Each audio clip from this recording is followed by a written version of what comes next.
Il faut être honnête, les agriculteurs français tremblent et ils ont des raisons d'être inquiets. Bruxelles veut en effet rééquilibrer la PAC, c'est-à-dire la politique agricole commune. Les grandes lignes de la réforme vont être publiées aujourd'hui et normalement, les subventions iront plutôt vers des petits producteurs pour respecter l'environnement, notamment dans les pays de l'Europe de l'Est. Alors, comment réagit-on en France? Réponse avec un éleveur laitier. Le reportage est signé Laurence Decherf et Gabriel Camilla. Avec ses 65 vaches laitières, cet éleveur breton attend une réforme de la PAC plus juste.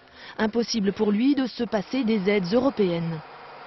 On vient de faire des investissements assez importants récemment et sans ces aides de PAC, je crois qu'on n'aurait pas de revenus. Aujourd'hui, la politique agricole commune, c'est quelques 60 milliards d'euros, soit 40% du budget de l'Union européenne. Un budget qui pourrait être moins élevé à partir de 2014 et surtout réparti différemment.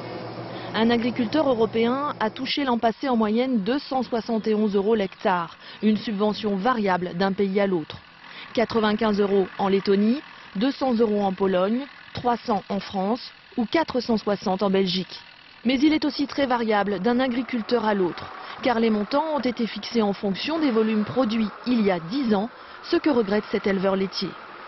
On se rend compte qu'il y a des exploitations qui sont de très grande taille, telles que les exploitations céréalières, et qui bénéficient largement des aides de PAC par rapport aux éleveurs.